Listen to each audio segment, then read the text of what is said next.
Buen día, estimados estudiantes, espero se encuentren muy bien. Bienvenidos a Bioquímica, bienvenidos a uno de los cursos más lindos de laboratorio. A mi parecer, es uno de los cursos más lindos de laboratorio. Ustedes disfrutan mucho, hay mucho trabajo, pero se disfruta mucho, mucho en el laboratorio. Quiero darles la bienvenida a Bioquímica, al curso teórico, al curso de laboratorio. Espero lo disfruten mucho. Aquí van a hacer queso, van a hacer cremas, van a utilizar muchos análisis que se hacen en lo que son servicio alimenticio de laboratorio, control de calidad de laboratorio de alimentos. Y en cuanto a lo que es el curso teórico, no les voy a mentir, es un curso que requiere mucho estudio. Es el curso más teórico de todo el bloque a mi parecer. Ahí me disculpan, ando un poquito afectado la garganta. Pero espero les sea de mucho provecho. Vamos a ver como les digo, muchos análisis de laboratorio que se utilizan en control de calidad de la industria alimentaria. Entonces, aprovechenlo al máximo. En cuanto a las presentaciones que ustedes van a ver acá, van a ser presentaciones que trataremos de ser lo más simplificado posible. ¿Por qué? Porque se llega a ser aburrido y, como les digo, bioquímica es un curso muy teórico. ¿De acuerdo? Entonces es importante que ustedes estudien del manual del laboratorio y que estas presentaciones y videos los utilicen más como una guía, ¿de acuerdo? Entonces para que lo tomen en cuenta porque de verdad es un curso muy teórico. Bueno, arrancamos con el agua. Muchos de ustedes o la mayoría de ustedes saben la gran versatilidad que tiene el agua, características únicas como la tensión superficial, como el hecho de que el sólido comprenda una densidad menor que el líquido. Son factores que hacen que el agua eh, tenga condiciones especiales con respecto a otros compuestos químicos, porque el agua no deja de ser un compuesto químico. Bueno, dentro de lo que es la composición del agua, esta es una imagen que refleja mucho parte de las características y funciones que comprende el agua.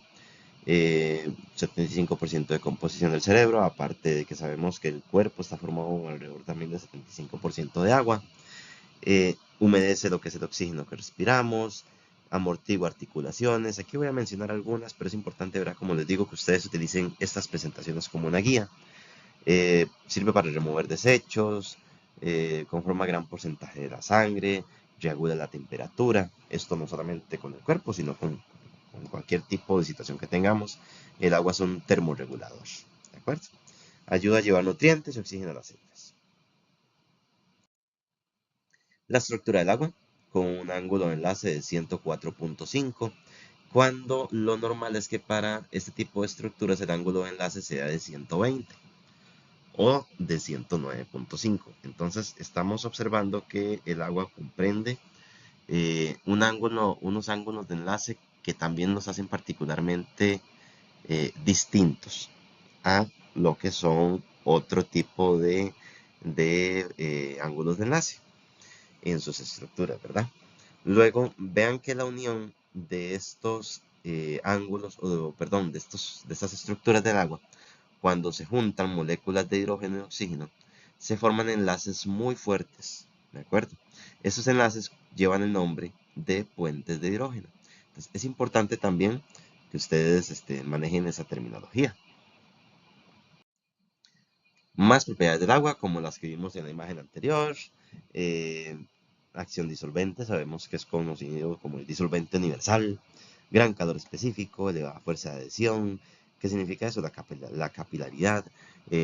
Han notado de que ustedes, por ejemplo, ponen en un vaso de agua una servilleta y el agua comienza a subir o, o, o absorber, digamos, lo que es esa servilleta. Y eso es como un ejemplo más o menos típico de lo que sería la capilaridad. Eh, Elevado calor de vaporización. Esto al romperse los puentes de hidrógeno. Recuerden que como son enlaces fuertes, entonces se necesita de mucha temperatura, de mucho calor para poder generar vaporización y romper esos enlaces. Y la tensión superficial, que es lo que les decía al principio, que esto cuando han visto que un zancudo se para o se posa, digamos, sobre la superficie del agua, genera como una superficie donde genera una capa y ciertos insectos o animales pueden aprovechar, digamos, esa condición para postrarse o pararse sobre el agua. Más funciones del agua. Sirve para reacciones metabólicas de nuestro organismo, amortiguador, transporte de sustancias, lubricante, circulación sanguínea, flexibilidad de tejidos, entre otras que se encuentran acá en la imagen para que ustedes le peguen un ojito. Luego, en cuanto a su ionización, es importante saber que el agua, al estar formado por dos moléculas de hidrógeno y una de oxígeno, cuando se disocia, genera lo que son una concentración de iones hidronio y una concentración de iones hidroxilo. La suma de estas dos concentraciones generan lo que es un pH de 14, ¿de acuerdo? Recordemos que todo lo que sea concentración de iones hidronio va a ser para pHs ácidos y lo que sea concentración de iones hidroxilo va a ser para pHs básicos o lo que se conoce como pOH también.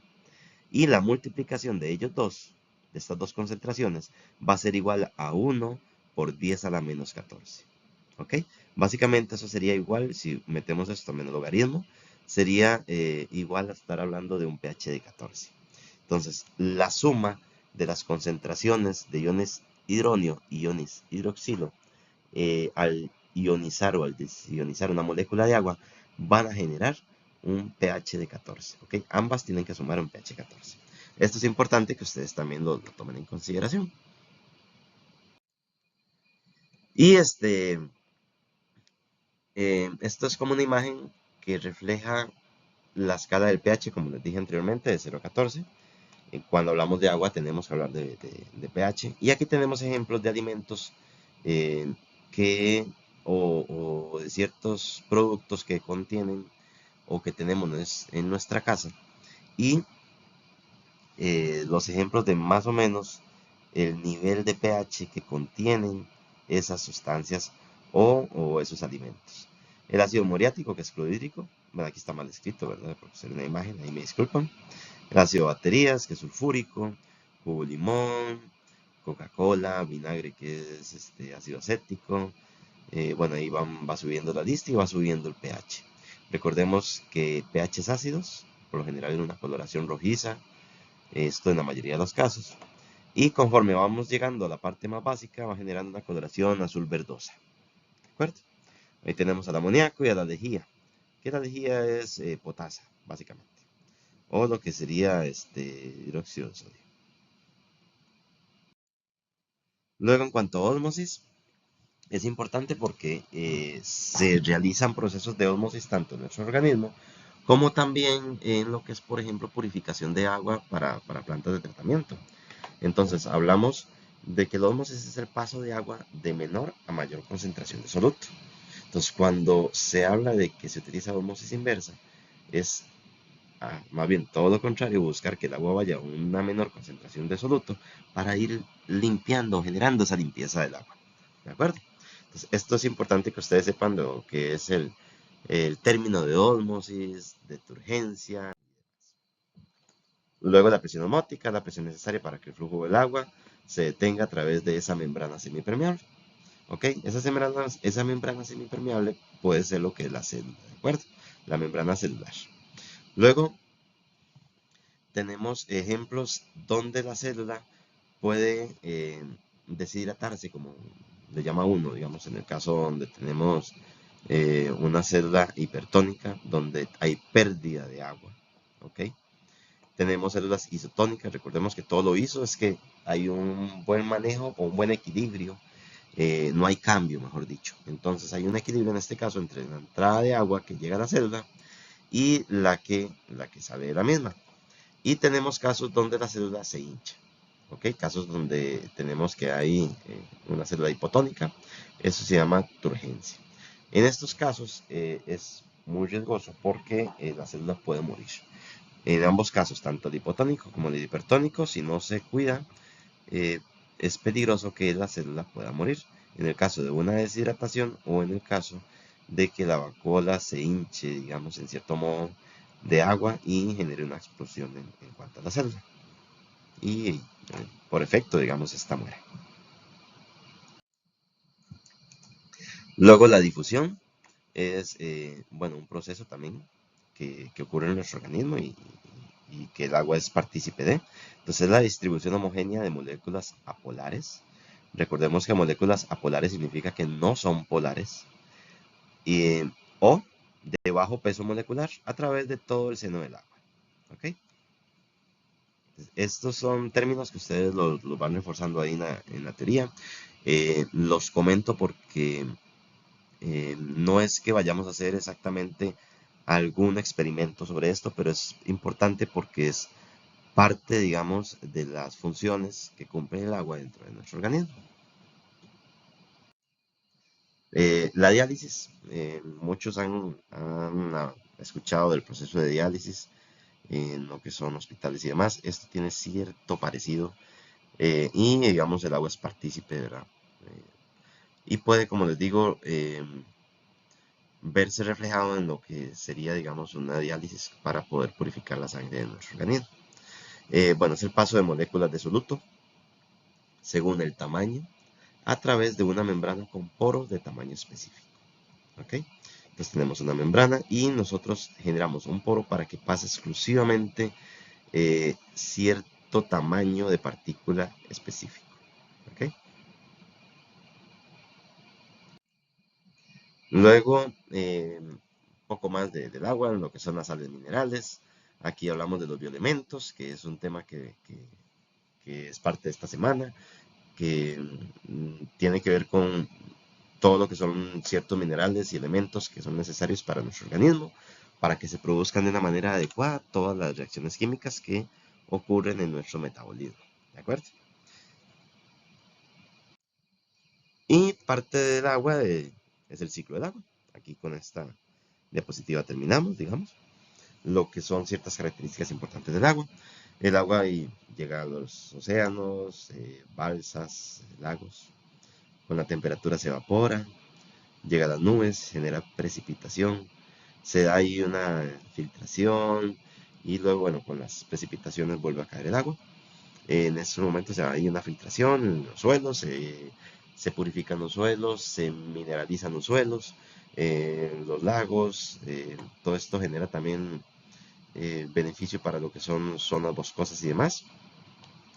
Y bueno, es parte de toda la singularidad que tiene el agua, de todo lo extraordinario que tiene el agua.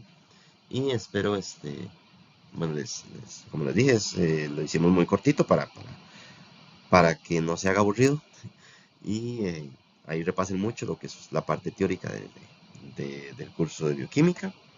Y un saludo, nos estamos viendo.